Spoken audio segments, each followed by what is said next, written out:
अस्सलाम वालेकुम जनाब, होपफुली आप सब लोग खैरियत से होंगे। सेशन जो हम लोग स्टार्ट करने वाले हैं आज से onwards, that is all about the past perspectives. Workshop सवालों पे, जवाबों पे, आपकी तमाम तर कन्फ्यूजन्स पे। देखें, इस टाइम पे I can say for a fact कि आपको कंटेंट का एटलीस्ट इल्म ज़रूर है, और जहाँ पे बच्चा परेशान होता है कि उसको लिखावट में मसला आ रहा होता है और उसको ये समझ नहीं आ रही होती कि सर याद क्या करना है, कहाँ से याद करना है, और हर चैप्टर में आपको कोई ना कोई मसले लाजमी होते हैं, कोई ना कोई प्रॉब्लम्स लाजमी होती हैं।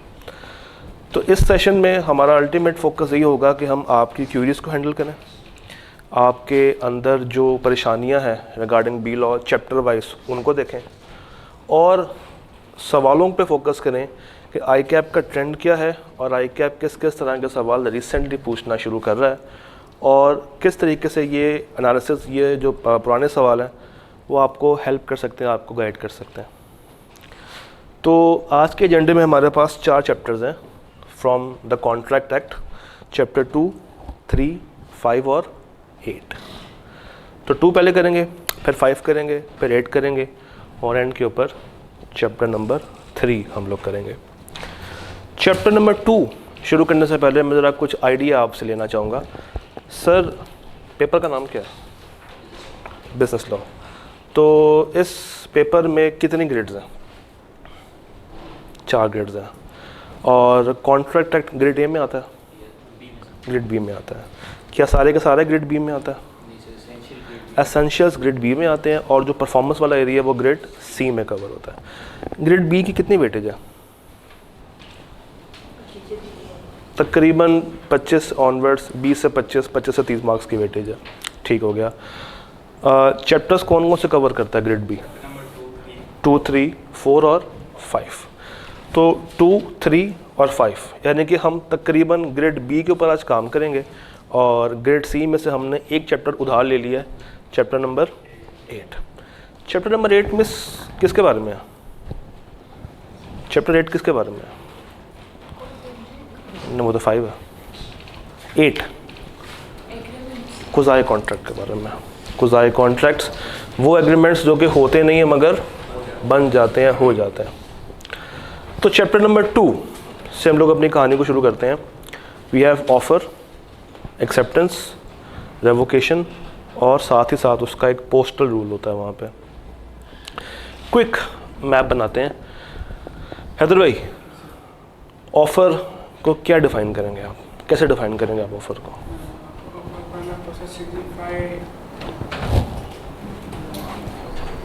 क्या सिग्निफाई, क्या सिग्निफाई करे? व्हाट?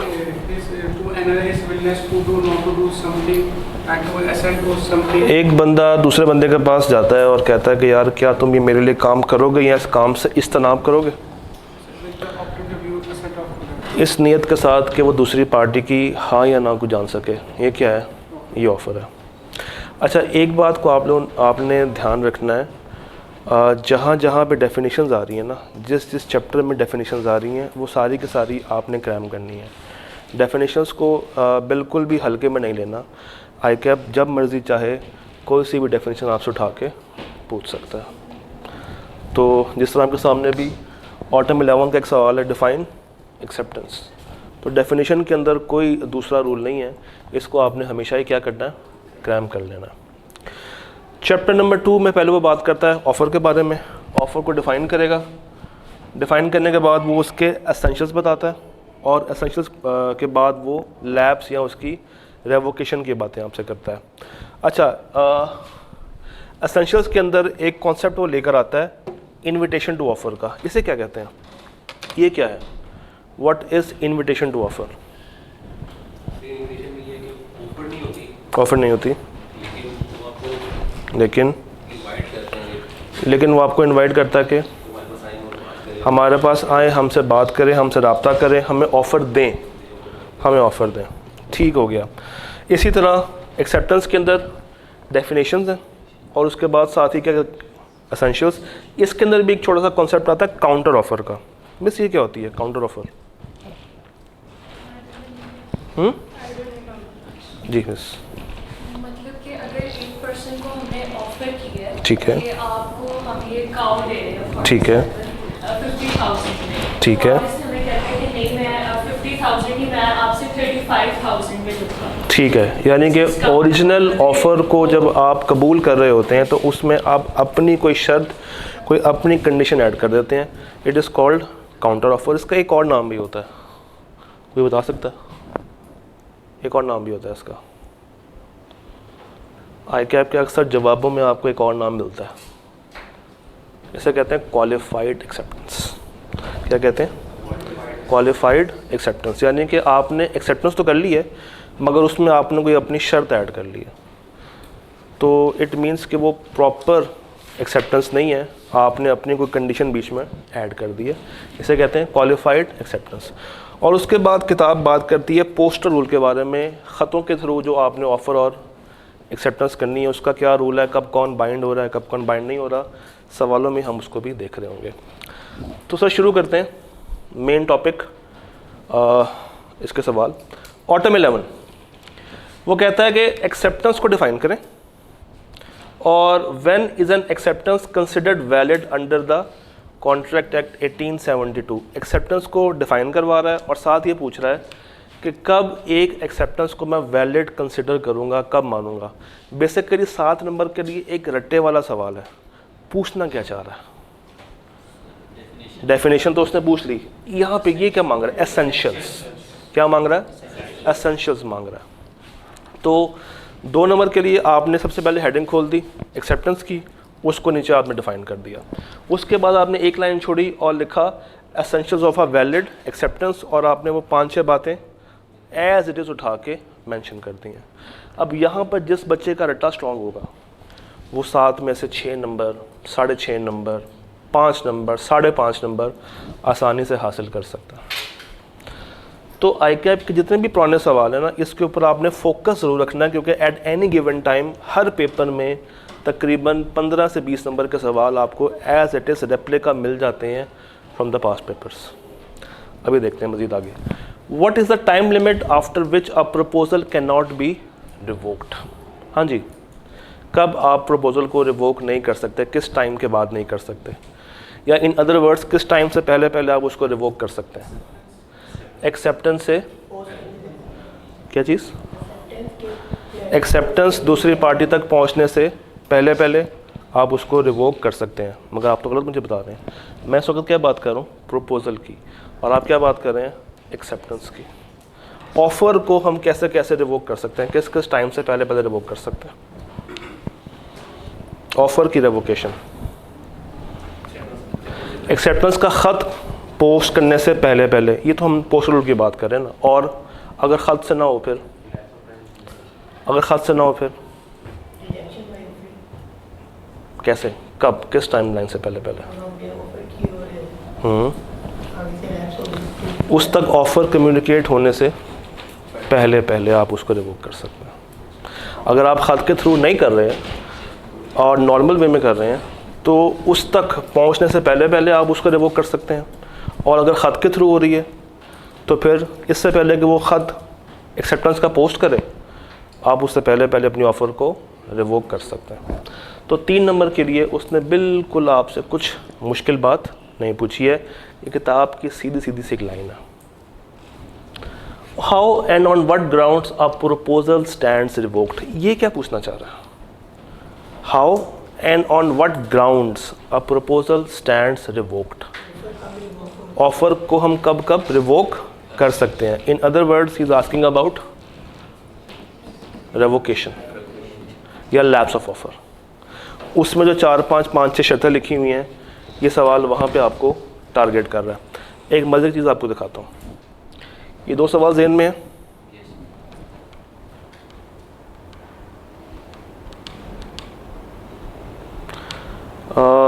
किसी के पास ऑटम 22 का पेपर पड़ा हुआ? ठहरा, ऑटम 22 का पेपर है आपके पास? किसी के पास?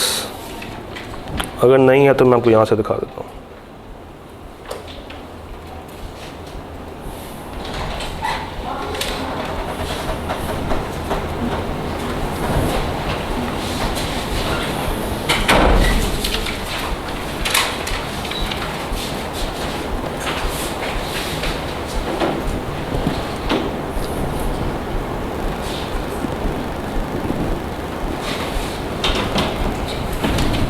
पेपर आ गया सामने, तो देखिएगा आई कैप ने क्या किया। Identify how and on what grounds a proposal stands revoked.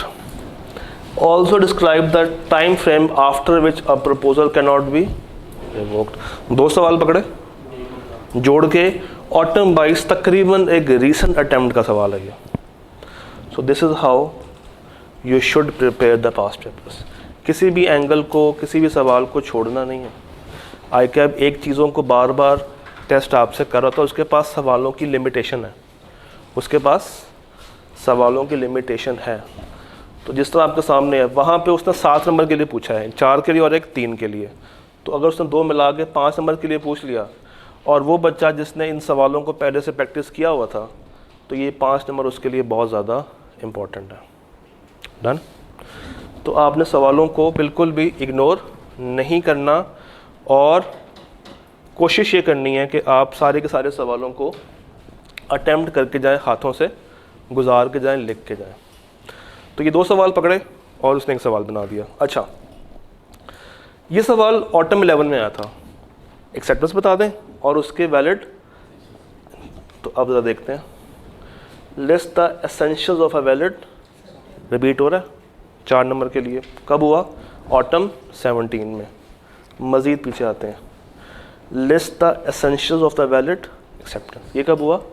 Autumn 20 में।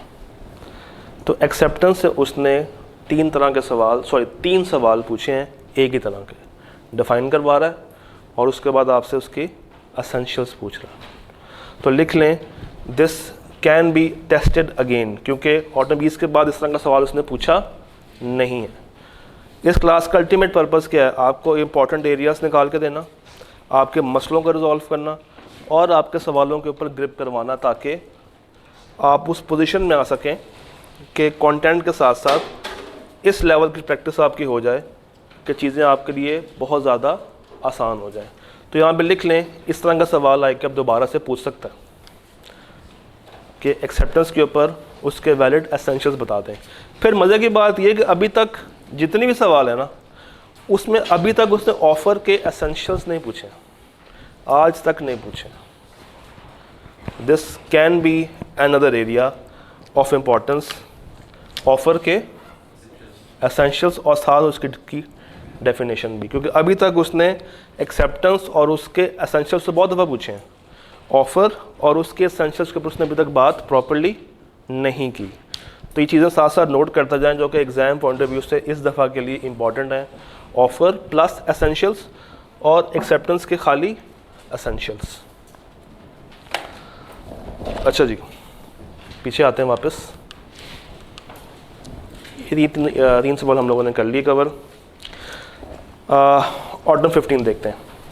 मुराद offered his car to Sanam for rupees 4 lakh. Sanam accepted the offer and enclosed a pay order of rupees 150,000 with a promise to pay the balance in monthly installments of rupees 62,500 each। बताइए, क्या ये एक valid contract है या नहीं है? देख लेते हैं ना, वैलिड कॉन्ट्रैक्ट के तमाम एसेंशियल्स को पहले पूरा कर लेते हैं। क्या ऑफ़र हुई है? ऑफ़र हुई है। क्या एक्सेप्टेंस हो रही है? हो रही है। क्या पार्टीज कॉम्पिटेंट टू कॉन्ट्रैक्ट है? ठीक है, अगर वो कुछ नहीं बता रहा, इट मीन्स कि वो कॉम्पिटेंट टू कॉन्ट्रैक्ट हैं। क्या दोनों पार्टीज़ को कंसिडरेशन मिल रही है? एक को पैसे मिलेंगे और एक को गाड़ी मिलेगी। अच्छा, गाड़ी का लीगल ऑब्जेक्ट होता है? गाड़ी एक लीगल ऑब्जेक्ट है। अच्छा, क्या मुराद और सनम के बारे में कोई ऐसी बात बताई हो जिससे आपको लगे कि ये कॉन्ट्रैक्ट इनसे ज़बरदस्ती लिया जा रहा है? नहीं। तो फिर मसला कहाँ पे है? मसला है ये काउंटर ऑफर, या आप इसको कहते हैं क्वालिफाइड एक्सेप्टेंस। उसने बात मान तो ली, एक्सेप्ट तो कर लिया, मगर अपनी शर्त पे कि 1.5 लाख मैं तुम्हें अभी देती हूँ और बाकी की तुम मुझे किस्तें कर दो। तो इस तरह की ऑफ़र जिसमें कोई कंडीशन मुराद ने ऐड नहीं की थी, जो उसको एक्सेप्ट कर रहा है ऑफरी, वो अपने पास से कोई कंडीशन इम्पोज नहीं कर सकता। तो 3 नंबर के लिए आपने सारी बातें वहाँ पे मेंशन करनी है। इसको लिखेंगे कैसे? सबसे पहले आपने बताना है लॉ की प्रोविजन क्या कहती है। कॉन्सेप्ट टेस्ट कौन सा कर रहा है? Counter offer. तो आपने पहले डिफाइन कर देना कि what actually is counter offer. उसके बाद आपने इस सिनेरियो को पकड़ के लिंक कर देना है उस काउंटर ऑफ़र की डेफिनेशन के साथ। आपने इसी बात को आसान अल्फाज में लिख देना है कि सवाल में हो क्या रहा है, और नीचे तीसरी बात आपने करनी है आपकी कंक्लूजन कि नाउ एज़ पर यू क्या ये एक वैलिड कॉन्ट्रैक्ट है या नहीं है। तो आप क्या लिखेंगे कि सारे के सारे एसेंशियल्स तो पूरे हो रहे हैं, मगर यहाँ पे जो एक्सेप्टेंस हो रही है वो क्वालिफाइड लेवल की हो रही है, या ये काउंटर ऑफ़र कहलाती है, जिसकी बिना पे हम इसको एक वैलिड कॉन्ट्रैक्ट नहीं मान सकते। अच्छा, अगर मुराद खामोश रहे, मुराद इस 1.5 लाख को एक्सेप्ट कर ले, फिर क्या होगा? फिर क्या होगा? अगर मुराद इस 1.5 लाख के ऑर्डर को, इस 1.5 लाख के चेक को कबूल कर ले, फिर क्या होगा? मुराद ने अगर एक्सेप्ट कर लिया, इट मीन्स के इसको इस तरह की कंडीशन पे कोई एतराज़ नहीं है, तो फिर उसकी एक इम्प्लाइड एक्सेप्टेंस मानी जाएगी और कॉन्ट्रैक्ट पूरा का पूरा वैलिड माना जाएगा। बिल्कुल ऐसे ही। तो ये 3 नंबर के लिए आपने सारी की सारी कहानी लिखनी थी। मार्क्स बेशक 2 नंबर के हों चाहे 3 नंबर के हों, आपने अपनी बातें पूरी करके आनी है। सर इस तरह का एक और सवाल भी हमें देखने को मिलता है, ये स्प्रिंग 20। यहाँ पे गाड़ी की जगह पे क्या है? फ्लैट। मुराद की जगह पे क्या है? बतूल। सनम की जगह पे क्या है? साकिब। 42 लाख, 24 किस्तें, 15 लाख और 1,12,500 रुपया। बाकी सारा का सारा सवाल सेम है। सवाल ने कोई नई बात आपसे टेस्ट नहीं की। वहाँ भी 3 नंबर थे और यहाँ भी 3 नंबर हैं। तो वो वाला सवाल प्रैक्टिस में कर लें या ये वाला सवाल प्रैक्टिस में कर लें, ये आपकी चॉइस है, क्योंकि दोनों के अंदर बातें सेम हो रही हैं। अच्छा जी, वापस आते हैं, चलते हैं ज़रा बदर भाई की तरफ। Badr, who is the owner of Pashur Associates, sent one of his employees, Aftab, in search of his pet horse, which had been missing for 5 days. Badr advertised a reward of rupees 20,000 in a newspaper for everyone who finds the missing horse. Aftab, unaware of the newspaper advertisement, traced the horse. Subsequently, on knowing about the reward, उसने जाके claim किया कि भाई मुझे पैसे दो। मेरा आपसे कुछ सवाल है, क्या यहाँ पे ऑफ़र हुई है? सवाल को गौर से पढ़ के बताइएगा। ये एक जनरल ऑफ़र है, एक स्पेसिफाइड, एक स्पेसिफिक बंदे को ऑफ़र नहीं की गई, मगर क्या ये जनरल ऑफ़र आफ्ताब तक पहुंची है? नहीं पहुंची है। तो जब ऑफ़र मेरी कम्युनिकेट ही नहीं हुई, तो क्या वो आके बाद में उसको सब्सिक्वेंटली एक्सेप्ट कर सकता है? नहीं कर सकता। तो एटलीस्ट उसको या तो पता होता कि ये ऑफ़र हुई है, उसके बाद जाके वो अगर पैसे मांगता तो बात समझ आती है। बच्चों को उसको पता ही नहीं था और उसने बाद में सब्सिक्वेंटली, देखें ना वो अल्फाज का यूज़ कर रहा है, सब्सिक्वेंटली, बाद में जाके उसने अगर अपनी बात की है, तो इट मीन्स कि यहाँ पे ये किसी भी तरह की एक्सेप्टेंस नहीं मानी जाएगी। तो क्या उसको ये पैसे मिलेंगे? उसको ये पैसे नहीं मिलेंगे, वो ये पैसे क्लेम नहीं कर सकता। कॉन्सेप्ट टेस्ट कौन सा हो रहा है? ऑफ़र में क्या? ऑफ़र में कम्युनिकेशन को टेस्ट कर रहा है। ऑफ़र में कम्युनिकेशन को टेस्ट कर रहा है। तो अगर आपने वो सबसे पहले लिख दिया ऊपर कि कॉन्सेप्ट टेस्ट कौन सा हो रहा है, रेलेवेंट प्रोविजन क्या है इसकी, वो बताएं, सवाल को आसान करके बयान करें और एंड के ऊपर आप अपना रद्द-ए-अमल दें कि आपके नज़दीक यहाँ पे क्या हो रहा है, तो तब जाकर आप इसका आंसर प्रॉपर्ली ड्राफ्ट कर पाएंगे। अच्छा, वो कहता है identify the type of offer which was made by the बदर। अब मज़े की बात है कि रिसेंट जो IKEAP ने आपको किताब दी हुई है, उसमें ये कॉन्सेप्ट नहीं है जनरल ऑफ़र और स्पेसिफिक ऑफ़र। ये पहले हुआ करता था, आजकल कोर्स का पार्ट नहीं है। अच्छा, ये कब आया था? स्प्रिंग 16, 4 नंबर के लिए आया था, कोई मसला नहीं। ये देख लेते हैं। ऑटम 20, सवाल पढ़िएगा ज़रा।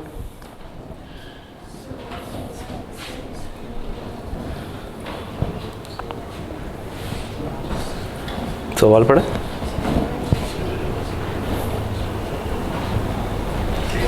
सेम है, बस घोड़े की जगह में क्या हो गया? बेटा हो गया है। अच्छा, इसकी रिक्वायरमेंट में वो बात स्किप कर गया, identify the type of offer, इसमें नहीं पूछी। क्यों? क्योंकि इस टाइम तक आते आते वो कॉन्सेप्ट ही आपकी किताब से निकल चुका था। तो अगर आप लिखना चाहें तो लिख दें, कोई मसला नहीं है। तभी 4 नंबर से कम होके 2 नंबर की कहानी वो ले आया। डन, याद है सबको, क्लियर है? खैर है, वो एक्टिविटी वाला मैसेज सीएमए यूआई के पर ग्रुप है वहाँ नहीं वहाँ नहीं करना, नहीं फ़िलहाल वहाँ पे कुछ नहीं करना। अच्छा जी, एक और सवाल देखते हैं। स्प्रिंग बाइस तकरीबन लेटेस्ट अटैम्प्ट। एचएल एक नया कस्टमर है, उसने बीटी को अप्रोच किया कि भाई मुझे 5 टेलीविज़न सेट्स चाहिए। BT agree to supply the sets on 6 March at a discount of either 10% या 15% on retail price to be finalized at the time of delivery. Upon delivery, HL demanded a discount of 15% on retail price, which BT refused to provide. बताएं क्या हम दूसरी party को liable कर सकते हैं? वजह बताएं। Offer must be certain and definite. क्या प्राइस सर्टन हो गई थी? नहीं, इबहाम था, या 10% या 15%। तो जहाँ पे इबहाम हो, सर्टन ना हो और डेफिनेट ना हो, वहाँ पे वो एक वैलिड कॉन्ट्रैक्ट बनता ही नहीं है, वो स्टार्टिंग से क्या है, वॉइड है। तो हम उसको लायबल करार नहीं दे सकते। 3 नंबर के लिए इतनी बातें कर देंगे, लिख सकते हैं। इसी तरह का एक और सवाल भी है, थोड़ा सा पीछे आते हैं।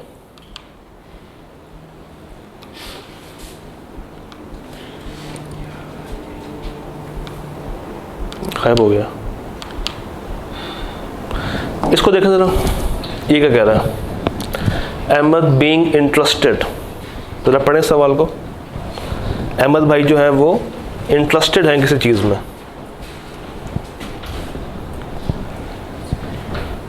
क्या कह रहा है ये सवाल आपसे?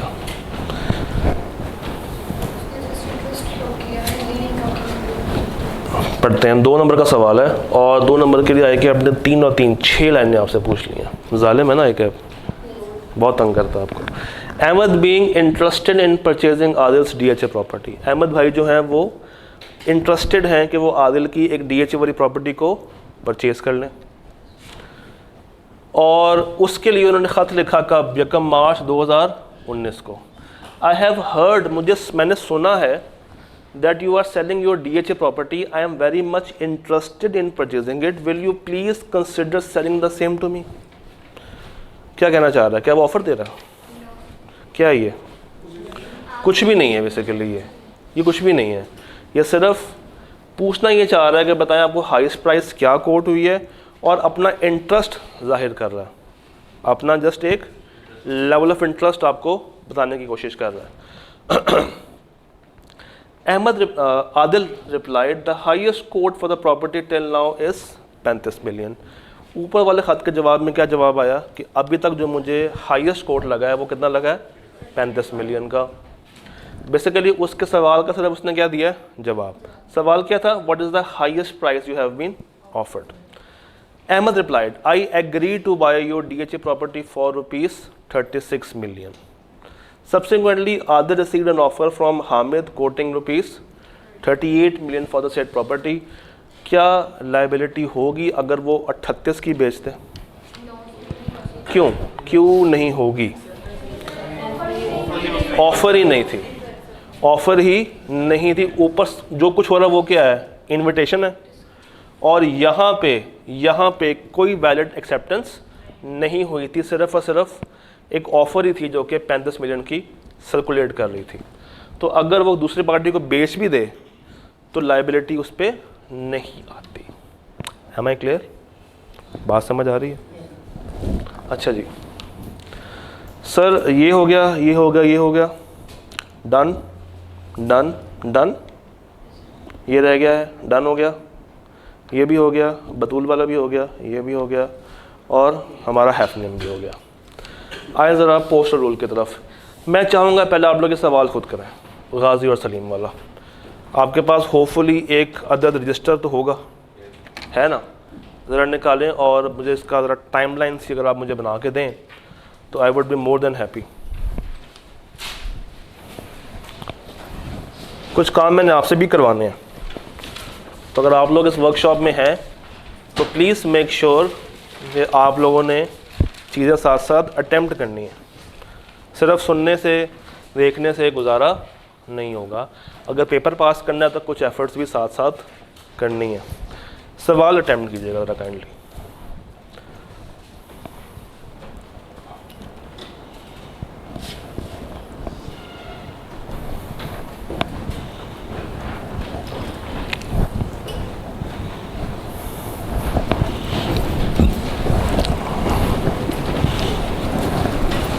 एंड आई होप कि आपको पोस्टर रूल आता है ना?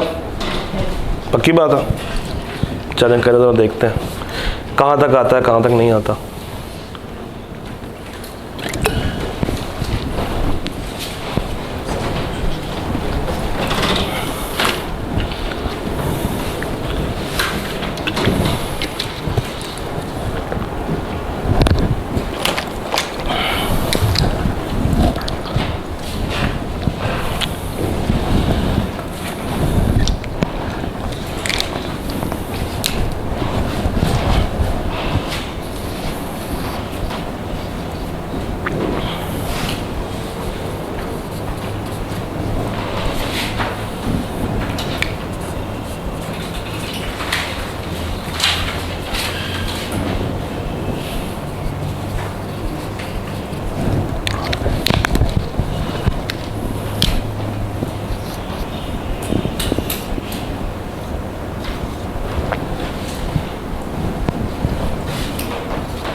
जी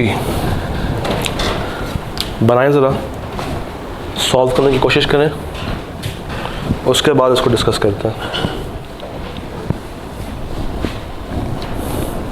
इस तरह का सवाल आईकेट में दोबारा से टेस्ट नहीं किया, ऑटोमेटिन के बाद टेस्ट नहीं हुआ देयर आर हाई चांसेस कि आईकेट यहाँ से भी कोई ना कोई सवाल पूछ सकता है। चैप्टर 2 उसके पास तकरीबन ओपन हो गया हुआ है, ऑफ़र या रेवोकेशन पूछ सकता है।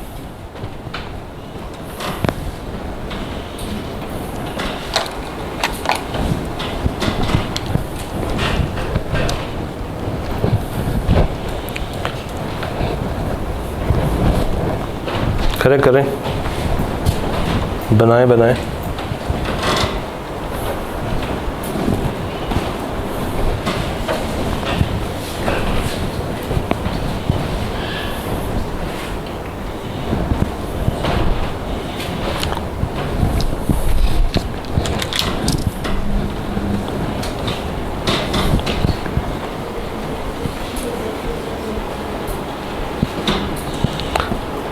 इतना वैसे मुश्किल नहीं है अगर आपके माइंड में कॉन्सेप्ट हो।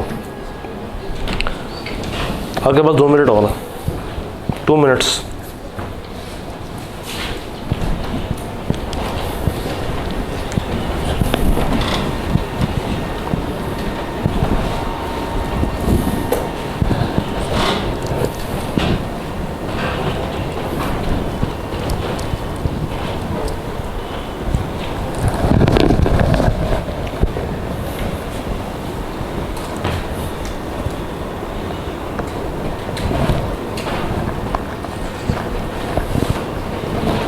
हो गया?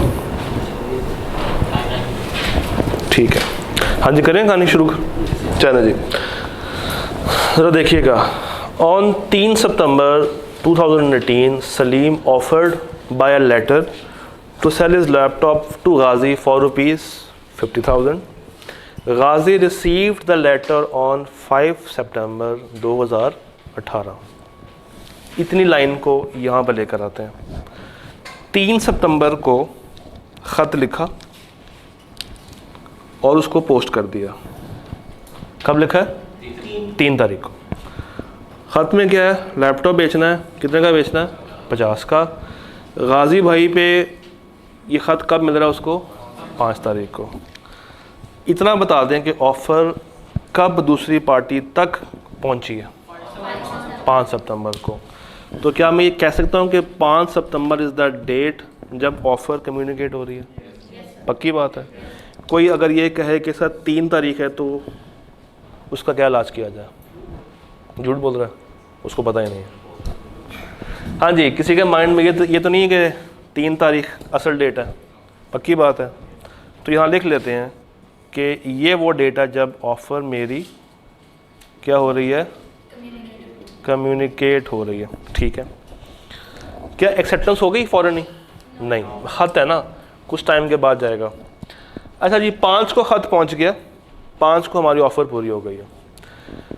ये भाई ने कबूल कर लिया, ख़त पहुंचने में लगे तकरीबन 2 दिन, 3 को पोस्ट किया था, 5 को पहुंचा, तो डेफिनेटली एक्सेप्टेंस को पहुंचने में भी टाइम लगेगा। अच्छा, गाजी ने जाके ख़त पोस्ट कर दिया, गाजी ने जाके एक्सेप्टेंस का लेटर पोस्ट कर दिया। कब किया? 6 तारीख को, जो कि पहुंचा कब सलीम के पास? 8 तारीख को। याद रखिएगा, पोस्टल रूल में 2 बातें हैं। ऑफ़र की कम्युनिकेशन एक डेट पे होती है, मगर एक्सेप्टेंस के लिए 2 डिफरेंट डेट्स होती हैं, 2 डिफरेंट लोगों के पर्सपेक्टिव से। जो भाई ख़त पोस्ट करके आए हैं, उन्होंने जब ख़त पोस्ट किया तो किसको बाउंड किया होगा? सलीम को, यानी कि इसको बाउंड कर दिया। और ये भाई कब बाउंड हो रहे हैं? 6 को। तो एज पर सलीम एक्सेप्टेंस कब हो गई है? 6 को। और ख़त कब पहुंच रहा है? ख़त कब पहुंच रहा है? 8 को। ख़त पहुंचा सलीम के पास जिसमें लिखा है कि मैं गाजी तुम्हारी इस ऑफ़र को कबूल करता हूँ, मैं गाजी तुम्हारी इस ऑफ़र को कबूल करता हूँ। तो गाजी कब बाउंड होगा? 8 तारीख को। सवाल की रिक्वायरमेंट देखते हैं। When the communication of the offer and acceptance and the revocation of the offer was complete as against Salim and Ghazi, तो भाई ऑफ़र कब पूरी हो रही है? 5 को। उसके बाद एक एक्सेप्टेंस 6 को और एक 8 को। एज पर गाजी कब हो रही है? एज पर गाजी कब हो रही है? गाजी के नज़दीक एक्सेप्टेंस कब हो रही है? 6 को। और एज पर सलीम कब हो रही है? 8 को। तो अगर वो ख़त भेजे रेवोकेशन ऑफ ऑफ़र का 7 तारीख को, तो मुझे बताइए क्या हम इस 7 तारीख वाली रेवोकेशन को मान लेंगे? क्यों? क्योंकि उसने कबूल कब कर लिया? 6 को। और ख़त कब पहुंचा था ऑफ़र का? 5 तारीख को। तो अगर उसने रेवोक करनी है अपनी ऑफ़र, तो उसको 5 से पहले पहले वो ख़त भेजना पड़ेगा। उसने कब भेजा? 7 तारीख को। तो once an offer is communicated, आप उसको बाद में रिवोक नहीं कर सकते। Whether a binding contract was created between Salim and Ghazi, हाँ जी, it is a binding contract जो कि क्रिएट हो चुका है। तो ये सारी कहानी आपने मेंशन करनी थी फॉर द पोस्टल रूल।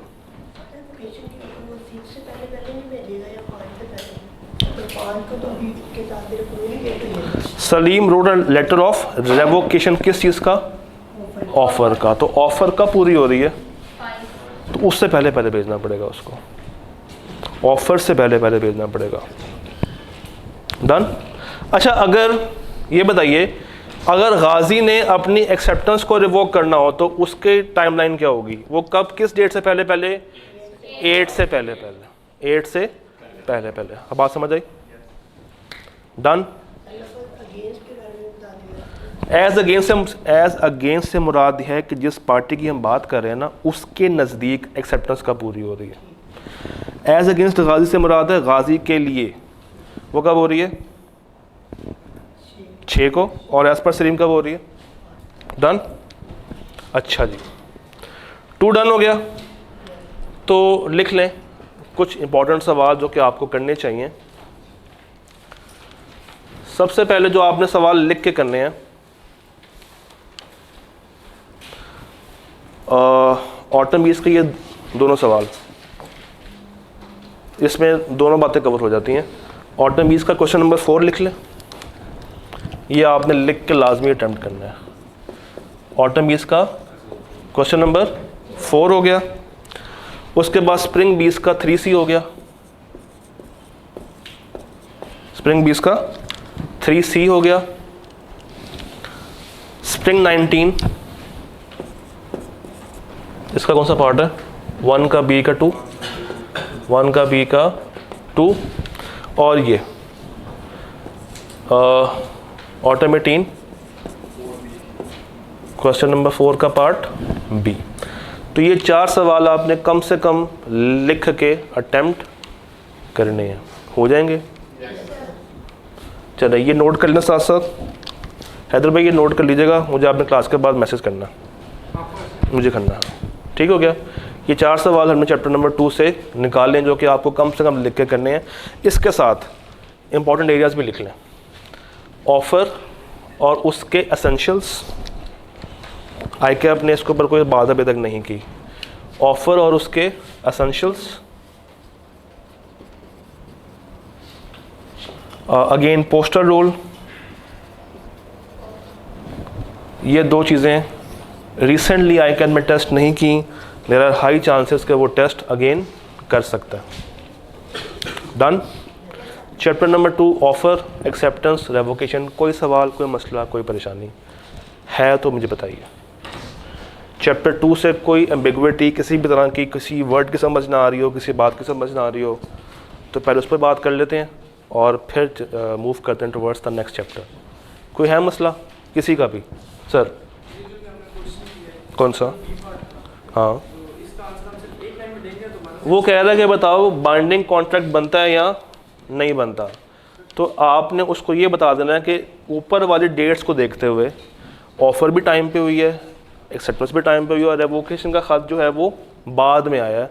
तो बिल्कुल सलीम पार्टीज़ भी 2 हैं। उसके बाद जो चीज़ बेची जा रही है लीगल है, कंसिडरेशन भी वैलिड है, यानी कि आपने वो सारे एसेंशियल्स बारी बारी पहले पूरे करने हैं, और उसके बाद आप बताएंगे कि यस, चूँकि मेरे सारे के सारे एसेंशियल्स मीट हो रहे हैं तो ये एक बाइंडिंग कॉन्ट्रैक्ट है। डन। चैप्टर 2 से कोई सवाल?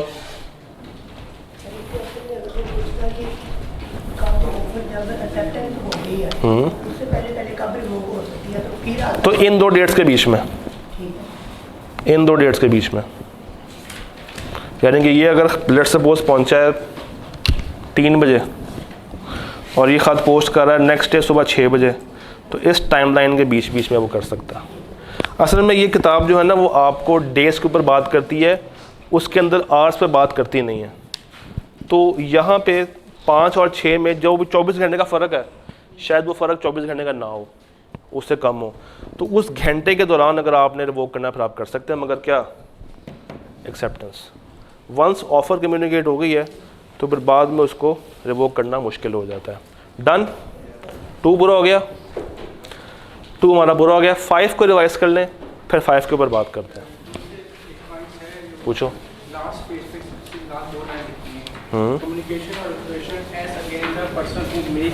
यही वाली बात है, यही वाली बात है, यही है। गाजी वाला सवाल करोगे ना, इसके साथ जोड़ के पहुंच जाओगे यहाँ तक। 5 को रिवाइज कर लें जल्दी से।